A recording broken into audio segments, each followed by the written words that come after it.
¿Qué harías si un día descubrieras que el reflejo en el espejo ha estado observando tus movimientos mucho antes de que tú comenzaras a mirarlo?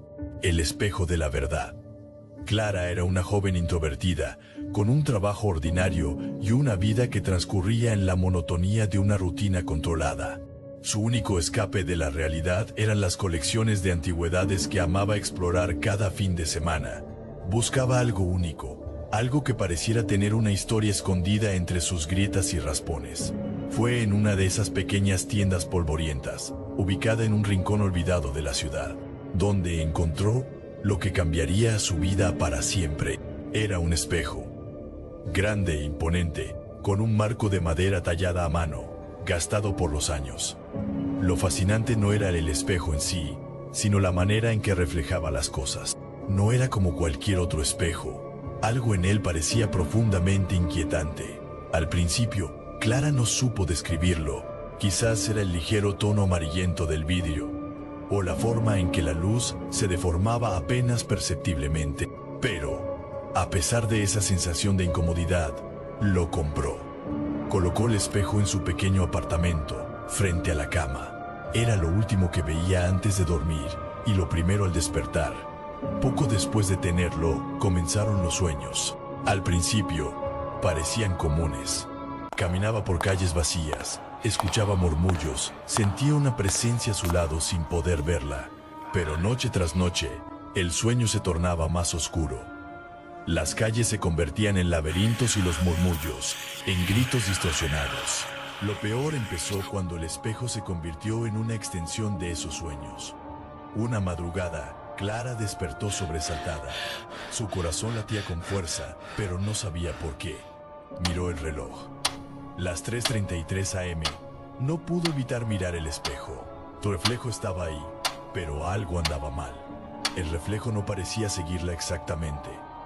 Al principio pensó que era su imaginación, pero cuanto más observaba, más clara se hacía la diferencia. Sus ojos en el reflejo estaban ligeramente desencajados, más abiertos, más alertas. Y por un instante el reflejo sonrió, aunque sus labios no se movieron. A partir de esa noche, Clara empezó a evitar el espejo, pero pronto se dio cuenta de que era imposible escapar de él. A donde fuera, en cualquier superficie reflectante, ventanas, charcos de agua, incluso en las cucharas. Su reflejo parecía observándola. Comenzó a obsesionarse. Despertaba cada noche exactamente a las 3:33, incapaz de resistir la atracción del espejo. Cada vez, su reflejo parecía más independiente, más vivo. Empezaba a moverse antes que ella o a sonreír cuando ella no lo hacía.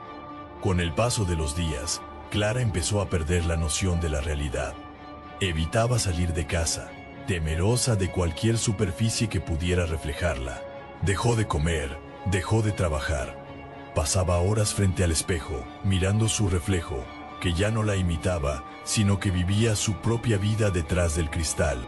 Al principio, su reflejo solo la observaba, pero luego empezó a hablarle. Con una voz baja, apenas perceptible, le decía verdades crudas sobre su vida. ¿Quién crees que eres, Clara? Piensas que puedes esconderte de ti misma. Sabes que siempre has sido débil, por eso todos te dejan. El reflejo no mentía. Cada palabra era una verdad que Clara había intentado suprimir durante años.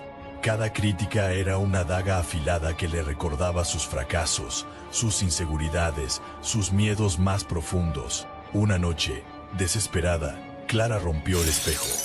Los vidrios cayeron al suelo, pero en lugar de sentirse liberada, algo dentro de ella se quebró junto con el cristal. Ya no podía confiar en lo que veía, ni siquiera en sus propios pensamientos. Había perdido completamente el sentido de quién era. Conforme pasaban los días, el reflejo comenzó a manifestarse de formas más siniestras. Clara lo veía incluso en lugares donde no había espejos. Estaba en las sombras de su habitación, en el reflejo de los ojos de las personas. Se reía de ella, hablaba constantemente, recordándole su insuficiencia, su desesperanza. Ya no podía soportarlo. El reflejo era más fuerte que ella. Clara comenzó a pensar que quizá, solo quizá, el reflejo era su verdadero yo, y que lo que ella había considerado real no era más que una ilusión frágil. Estaba atrapada en su propio espejo mental, incapaz de diferenciar entre lo que era real y lo que no. Era ella la que había estado siempre dentro del espejo, y ahora estaba libre. La última vez que alguien vio a Clara, ella se encontraba parada frente a una vitrina en una tienda de antigüedades, sus ojos fijos, inmóviles, mirando hacia el cristal como si algo, o alguien, la observase desde el otro lado. Aquel espejo fue vendido al día siguiente a otro comprador incauto, que jamás sabrá que la Clara real sigue atrapada en ese reflejo, esperando aterrada por su turno para escapar. Si la historia te gustó, regálame un like y suscríbete al canal.